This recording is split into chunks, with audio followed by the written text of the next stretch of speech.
the hills burst into life in the southern capital of New Zealand as the thrill and spectacle of one of the great gravel rallies comes to town.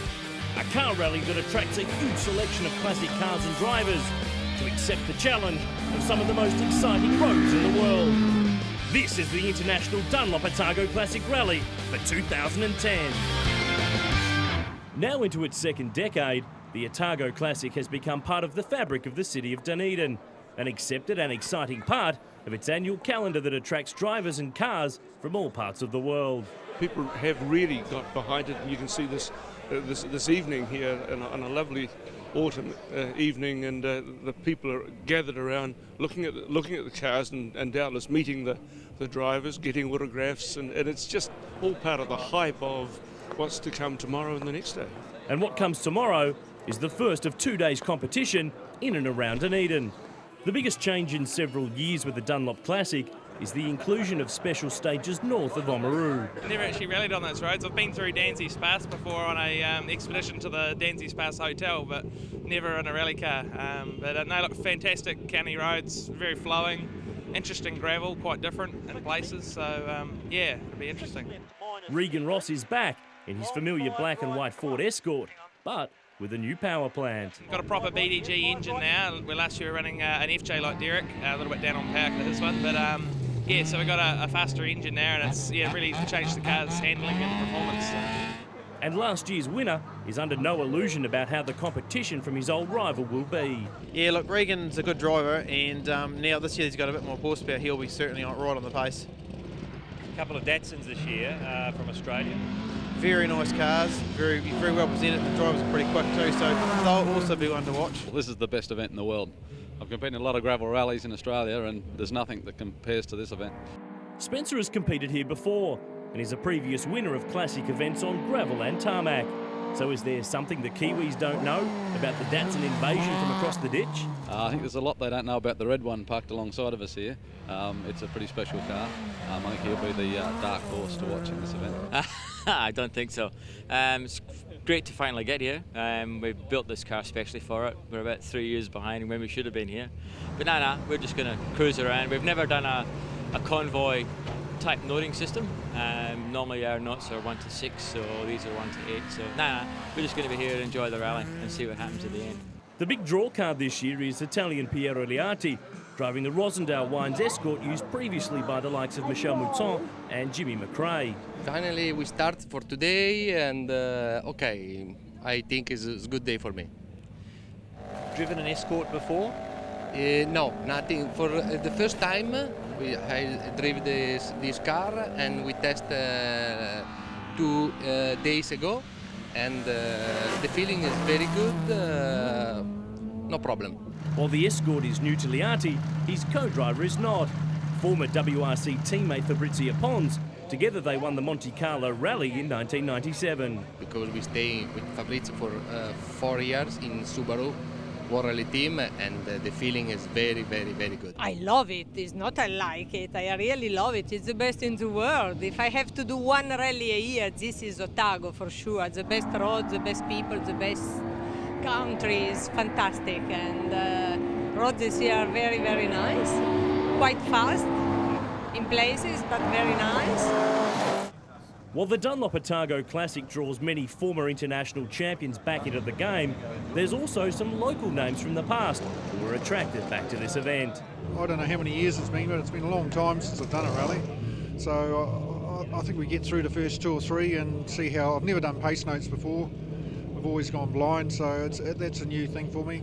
One of the unique things about the Classic is the variety of cars and the bending of rules that would otherwise preclude some competitors from taking part. Let's face it, when did a Hillman Avenger ever sound like this? The power plant is a 3.9 Rover V8, and we've got a Chev gearbox and we've got a Hilux diff. So this is the true hybrid, this car. Former winner Geoff Judd returns to Otago this year, but not in a Ford. Well, my Escort's gone, and had a kind offer of the loan of this, so I had to take it up. It's a great event, and these are famous old cars. So, joining Judd is Mark Tapper, who won the Pirelli Star Driver Award and an entry into the production category of the WRC. Yeah, we get on really well. We've been together for years, and especially after all the time we spent in the car last year, so I don't know about the competitive side, we'll see later in the day. It's an early start from the official headquarters in the heart of Dunedin City. Transport this morning is over 110 kilometres north of Oamaru, taking in the picturesque Otago coastline. It's been nearly 10 years since the first 3 special stages were used in this event. These public roads covered in gravel are long, fast and slippery. 2, 1, go! Derek Ayson sets the early pace through SS1, Ridge Road. But as he predicted, Regan Ross is less than 2 seconds behind him over the 22-kilometre stage.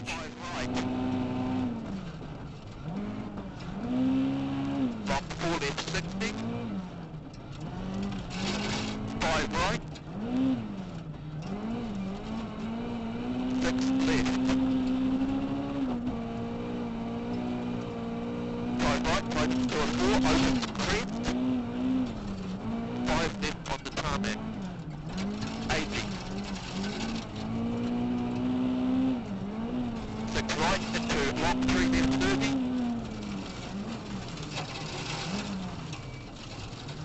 1 5 right, gravel 80.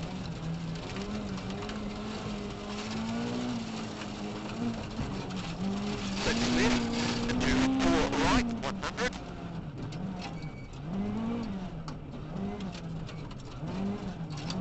7 right 100. Long 5 right, keep in. 150. Whoa, whoa, whoa. That's soft. 7 right minus, crest 80, 6 right plus over crest. Get a wee bit ahead of me. Yep, this is a 6 right plus over crest, 6 left. 6 right minus 60. 5 right tightens to 4. 4 left, 60. Long 6 left. Down to crest, 5 right minus.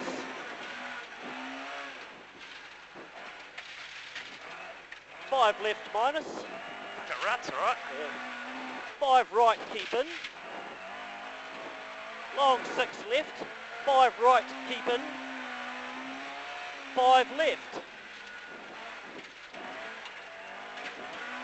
100 crest. 6 right keep in 80. 6 left minus. 5 right minus.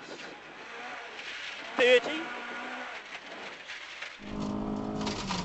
Piero Liatti's inexperience in the 2-wheel drive Escort is overshadowed by his obvious expertise behind the wheel. He and Fabrizio Pons quickly settle into a rhythm that sees them slot in behind the other 2 Escorts as they familiarise themselves with the car and roads.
Mike Conway from Australia is 4th quickest through SS1, driving his own 2-litre Pinto-powered Escort. He and Jenny Cole, the best of the dozen Australians taking part this weekend.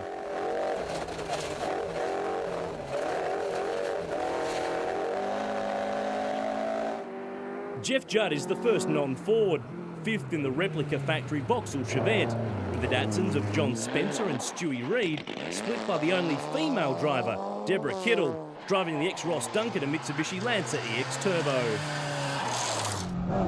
Robert van Gisbergen is an early casualty. Fuel pump delivery problems sidelining him just 3 minutes into the first stage.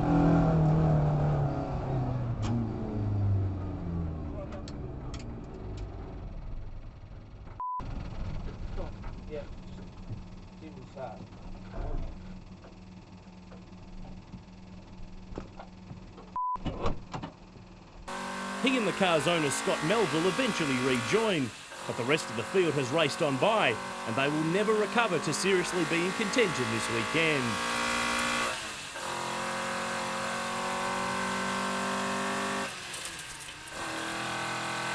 They get further than some though. NZRC competitor Glenn Smith, his championship aspirations left in tatters, with what's left of his car on the side of the road. Little change in SS2, but Ayson shows a clean pair of heels to the rest of the field, nearly half a second a kilometre faster than anyone else.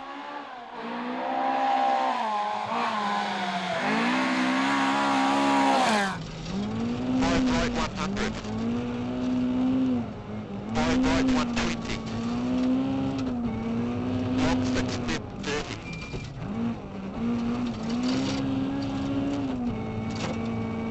7 left over small creek opens. 7 right 30. Long 6 right over long small creek. 6 left 60. 6 left 50. 7 right, crest 50. Long 6 right 60. Long 5 left 150. 7 left 120.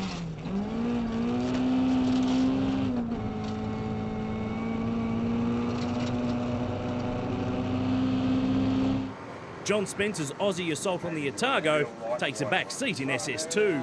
When a suspect head gasket in his hot Datto, let's go. Yeah, very disappointing, mate. Yeah, we've done a head gasket. Got a bit of a mark in the back of the head, which we're going to endeavour to put a bit of quick metal in, get it back together, and hopefully get a couple more stages in today, and get to that bitumen stage and tear that up, and hopefully get a whole day in tomorrow. By SS3, Piero Liatti begins to come to terms with a two-wheel drive Escort, jumping Regan Ross and claiming second fastest through the stage.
Shane Merlin in another classic Escort is fourth quickest.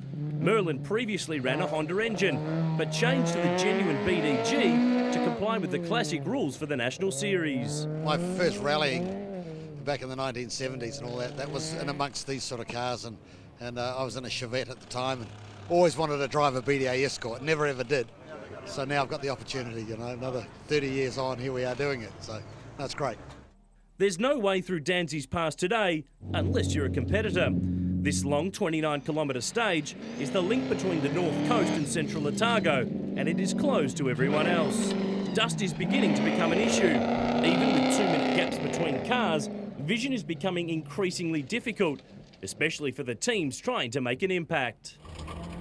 Michael Conway and Jenny Cole had hoped to do just that. but it's an impact of a different sort they make in SS3, the dust catching them out through the notorious winding road and steep drops.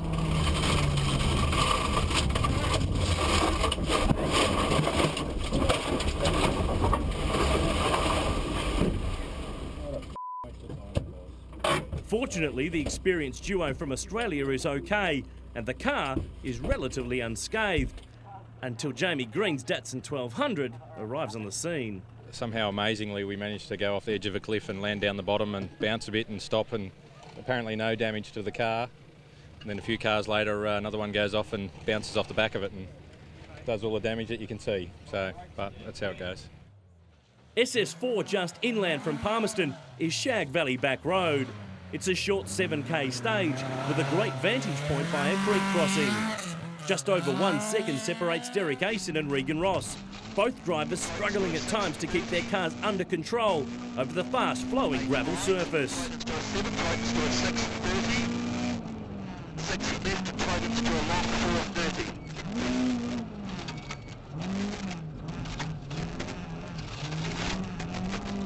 Long 5 right tightens to a 5 right 30. Very long 4 left 30.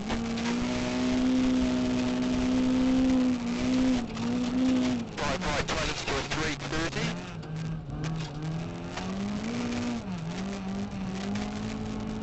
Short 6 left, 5 right.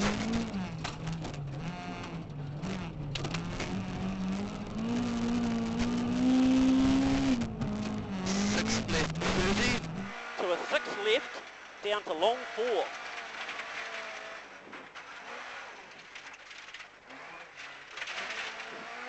30, long 5 right. 30, to a 5 right again. Just here. Yep. Very long 4 left. 30. 5 right, tightens to long 3. Keep in. 5 right, Tightens to long 3.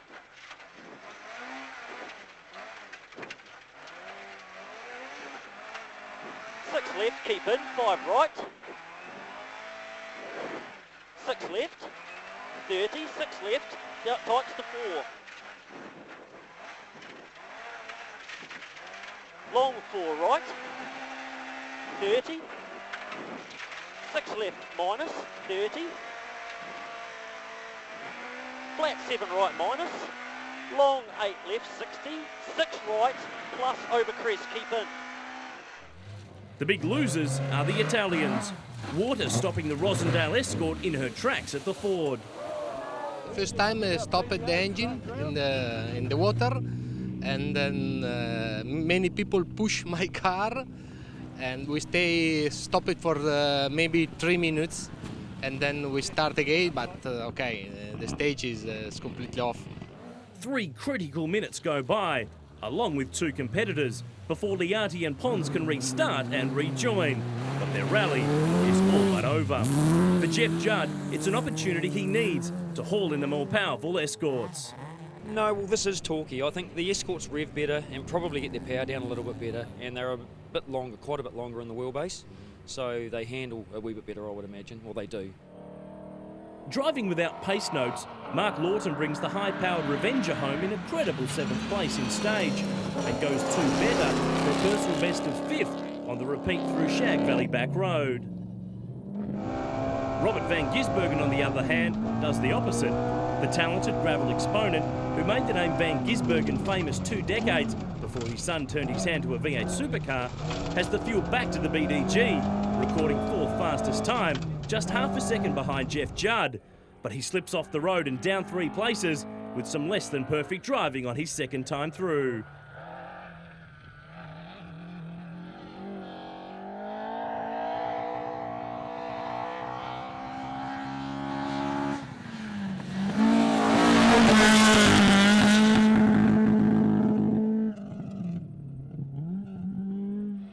Waitanga's Duncan McCrosty, in his regular turbo Nissan Bluebird, also turns in his best performance on this stage, 7th, but 20 seconds behind the leader.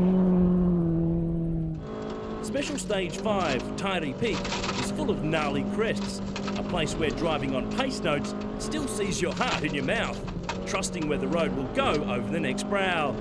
This stage was used during the 2008 Silver Fern Rally, but hasn't been seen in the Otago for several years. Victorian Darren Snook's regular appearance in the Dunlop Otago Classic started on the wrong foot in his replica factory Datsun Stanza. We had number 4 spark plug jump out about 2 k's into the first stage, so we ran the stage on three cylinders. At the end of the stage we discovered we've also got a broken alternator mount, so we'll run with that to the end of the day and fix that. Both Regan Ross and Derek Ayson dominate the 29-kilometre stage back to McRae's flat. Ross taking his first stage win of the day by more than 6.5 seconds in a dominant display of driving. The Kaikoura duo of Ross and co-driver Darren Galbraith repeat the feat on SS7, nearly 4 seconds clear of Ayson over the 16k stage. This stage is also Stuart Reid's best placing for the day, 5th quickest in the immaculately presented Datsun 1600. Maybe the motor is bigger than normal, but it's how we remember Japan's earliest and most revered rally car. Back in the city, the rally takes to the streets of Dunedin. This is the best show on wheels this weekend, and just reward for a community that throws its weight behind an event now well into its 2nd decade. The will to win is important, but for many, especially those no longer in contention for a win, putting on a show is just as important. And with a whisper of $500 up for grabs for the most spectacular display using rally tyres, the temptation for some is too great.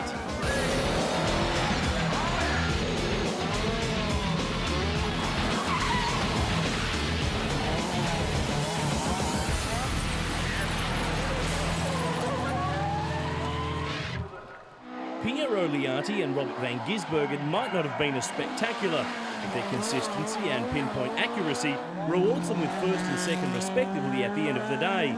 But it's Stewie Reid who picks up the cash for most spectacular. He might have struggled with a car that keeps jumping out of gear, but he does the business in front of the Dunedin crowd. So the Dunlop leaderboard for day 1 has Ayson leading Ross by 11 seconds. Geoff Judd trails by more than 3 minutes, with the Italian closing fast. Stuart Reid is in 6th place, and with a replacement gearbox being installed, he could be one to watch tomorrow. Ron Davey and Miles McElwain lead Mark Lawton, who was the quickest driving without pace notes, while Darren Snooks rounds out the top 10. She's all to play for this morning. You gonna have a play? Yep. We're here to play. It brings back some of the battles of old, huh?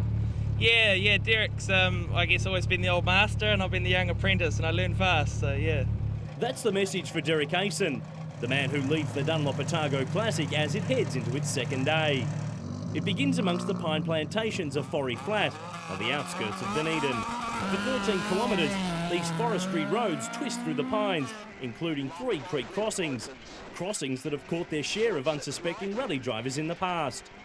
No problems for the rally leaders, Ayson setting the pace for Ross to follow.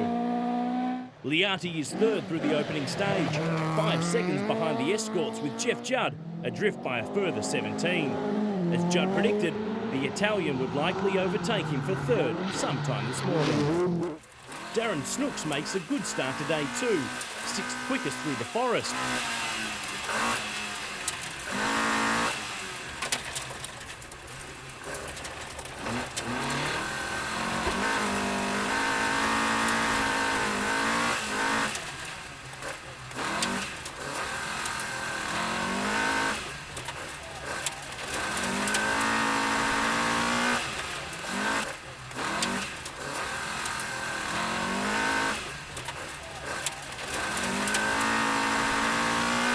Fellow Australian John Spencer is in front of him by just 0.1 of a second. Spencer will be hoping the repaired cylinder head in the Datsun will hold together for the rest of the day. Sadly for local used car salesman Mark Lawton, his hybrid Revenger cries enough and gives up soon after the start.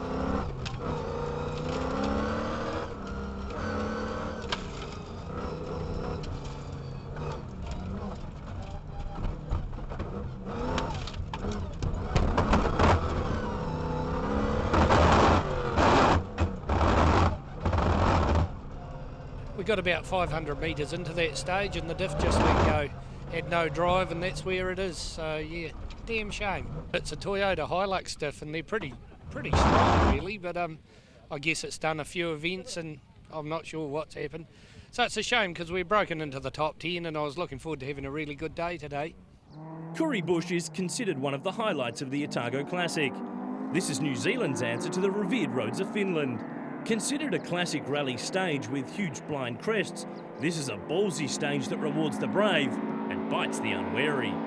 We jump aboard with Derek Ayson and Greg Scott to sample arguably the best 15 kilometres of rally road in the country. 4, 3, 2, 1, go. 250, long crest 200.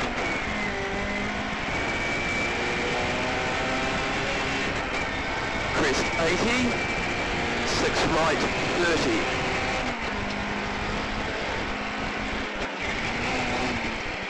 8 left 60, 7 left, crest, 4 right 400.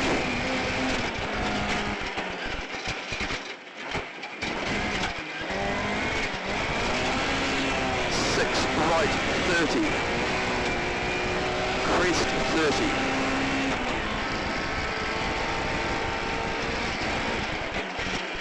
6 right into 6 left 50. 5 right 30.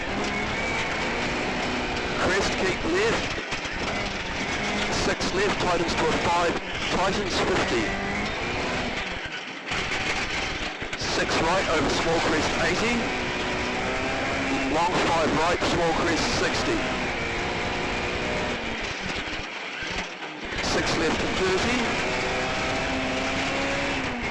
6 right crest, 6 right over crest 30. Long 6 left 60. 6 right tightens to a long 5 over small crest, opens over small crest 30. Caution, long 3 left. Long 4 right opens 30. Small crest. Very long 5 left over small crest opens 30. 7 right, 5 left over crest past junction 180.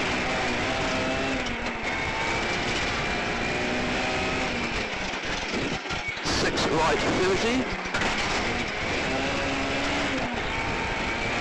7 left 80. 5 left into 4 right 30. Small crest. Long 6 left 60. 7 right 30. Crest 60. 5 left. Crest 50. Long 7 right tightens to a 4. 5 left.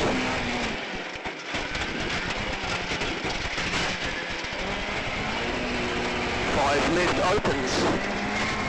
Crest, 7 right into 7 left 50.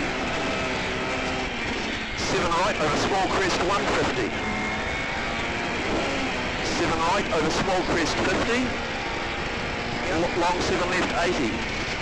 7 left over small crest 100. Crest keep left past junction 50. 8 left over small crest 80. 7 left 50. 7 left over small crest, 7 right 250. 7 right tightens to a 6, over small crest opens, crest 150.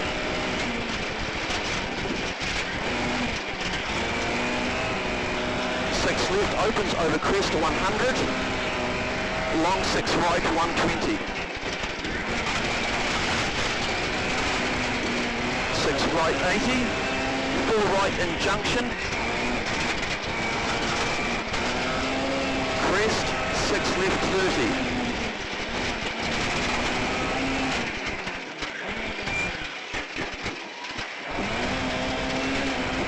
6 right 180, long 5 left 200. 7 left, tightens over crest 120.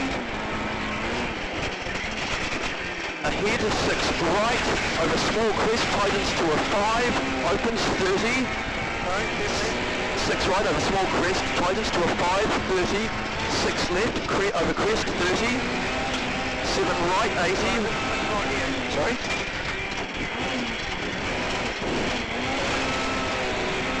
7 right, 80, small crest. So this is 7 right, 80, small crest, 120. Small crest, clear, 8 right, 6 left. 7 right, 60. 6 right over crest. 6 right over small crest, 180. 8 left over small crest, 50. Small crest, 8 left, tightens to a 6, tightens, opens. Small crest, tightens to a 5 left, 30. 7 right, 100. 6 right over small crest, 60. Long 6 right over small crest, 100. Long 7 left, 60. Long 6 left opens over crest, 200. Small crest, 250. Crest, long 6 left, 60. Long 5 right, 80.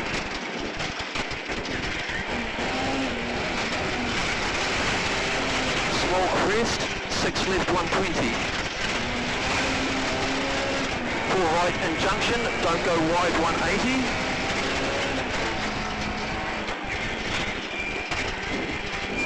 7 right, small crest, 180.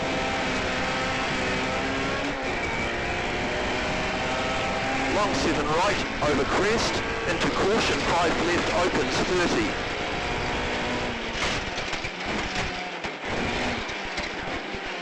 Long 5 right, over small crest, opens. Long 5 left. 5 right, into long 5 left, 50. Crest 60. 6 right, opens over small crest. 7 left and dip, 30. 6 right. Long 6 left over small crest, 50. 7 right, small crest, long 5 left, 30. Long 5 right, 50. Long 6 left, 60. Long 5 right, 60. Long 6 left, 5 right, opens, 120. 5 left, opens over crest. 6 left.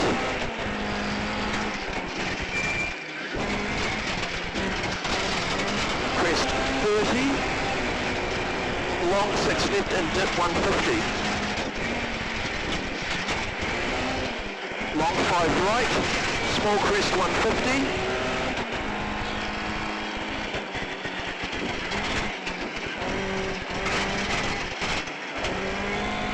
7 left 30. Long small crest into long 5 right 80. Finish very long 6 left 30. 5 right 30. Well, that was busy. Yeah, I really like Curry Bush. That's just, I love those fast crests, blind crests, and yeah, it's cool. Well, it's quite a rush, really. Like, just, you know, you're putting full confidence in your co-driver, calling the notes, and to come, you know, in top gear over a 7 right crest, it's just a great feeling. Miles McElwain's bright Toyota Corolla Levin made a surprise appearance in the top 10 after day 1, and he was looking good again, 10th quickest in the morning stage. But that was before SS10. This is the result. What happened there? I ran out of talent. It's all good fun, though. Stuart Reid worked his way into the Classic yesterday, getting used to his new car, and despite a gearbox jumping out of second, He's now borrowed Darren Snook's spare and is back on the pace. Reid is 8th quickest through SS9 and 10, but elevates himself to 5th through Waipori Gorge. Stage 11 running alongside the river, taking extra care not to end up in the drink. In its genuine form, this car was built in South Africa as a result of the apartheid era, when trade sanctions stopped the import of the usual V6 engine required to power the Capri. With plenty of spare V8 truck motors available, they were soon grafted into the Capri body, and the Ford Piranha was born. And with it, a powerful but tractable gravel and rally car that has since won countless rallies and marathons around the world.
Last year, Tony Johnston delighted the crowds, frequently spinning his V8-powered Ford Capri. Turnaround Tony, as he became known, kept, well, turning around. He'd been keeping his nose clean until SS11, flying under the radar, but he just couldn't help himself. The water tank, and it's got a concrete on the inside, Armco on the outside, and it's only about, 20 feet wide, and we spun and snotted the concrete back into the Armco, and it dug a hole in the gravel and sat there, so we had to stop the next car. They got out. I left it in drive with the wheels just slowly turning around. We eventually bumped it out of this gravel straight across the road back into the concrete wall.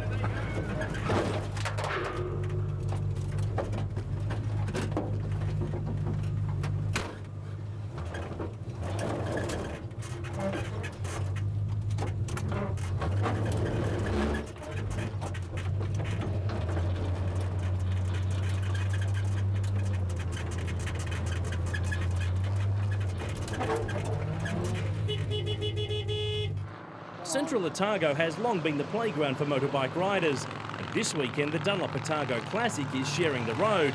As the bikes leave their weekend in Middlemarch, the cars begin to arrive for the final stages of their rally. The 10 kilometres of Bald Hill are dominated by Ayson and Ross. But Shane Merlin pips Piero Liatti by 4 seconds to record the third fastest time on SS12. After the Italian slips up on a tight hairpin nearing the flying finish.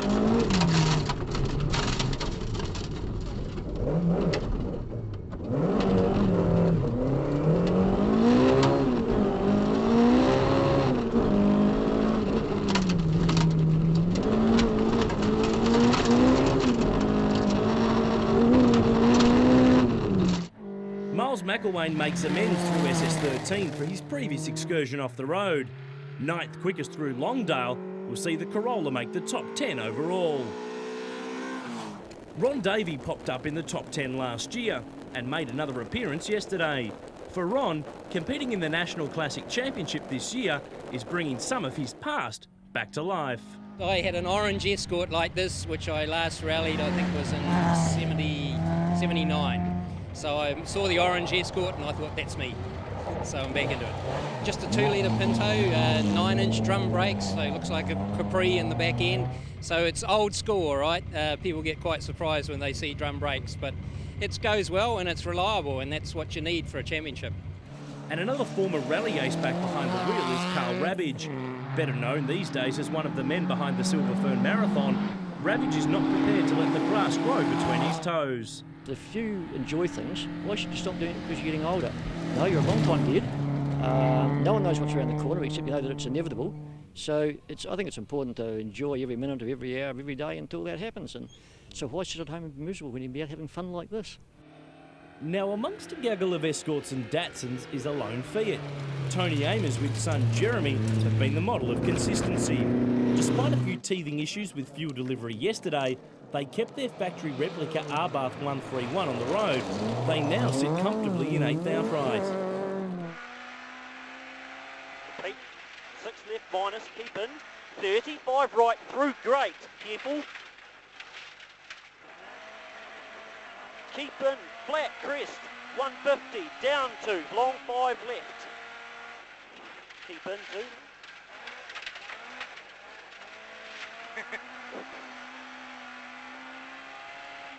Seven right, caution, down to great 5 right, this is Clinky's corner.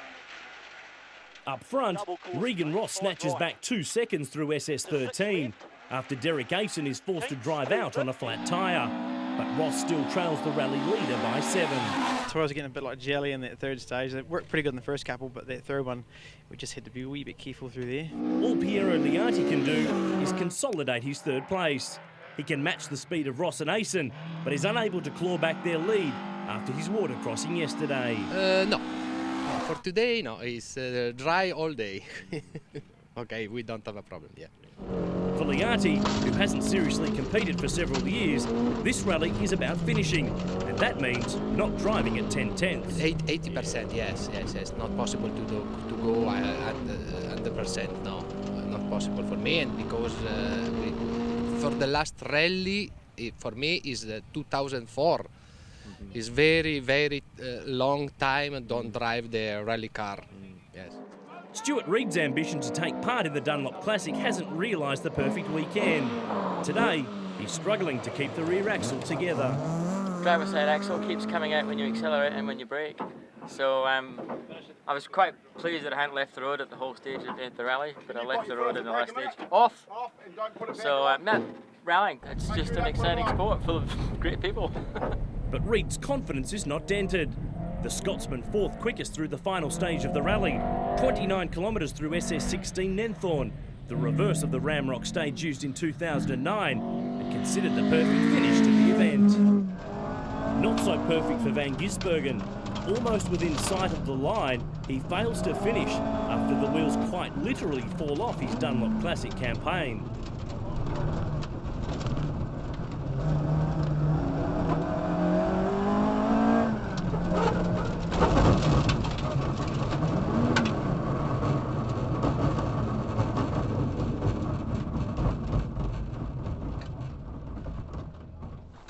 The wheels come off. Out in front, though, is Derek Ayson, keeping Regan Ross at bay well enough to claim the final stage win, with Piero Liatti in 3rd. And that's the way the Dunlop Otago Classic Rally finishes. For the 2nd year in a row, Derek Ayson collects the main prize, with Regan Ross in 2nd. Liatti's expertise behind the wheel rewards him with the last podium spot. And but for a water crossing, the two-way battle at the top would surely have been 3. Ironically, the man who has always driven an Escort, Geoff Judd, is the only non-Ford home in the final 5.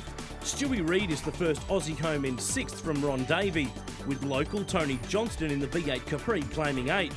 Tony Amers and Miles McElwain round out the top 10 for 2010. Despite a record field of international cars and entries, the Kiwis reign supreme. But surely not for long, as others come to sample one of the world's great classic gravel rallies.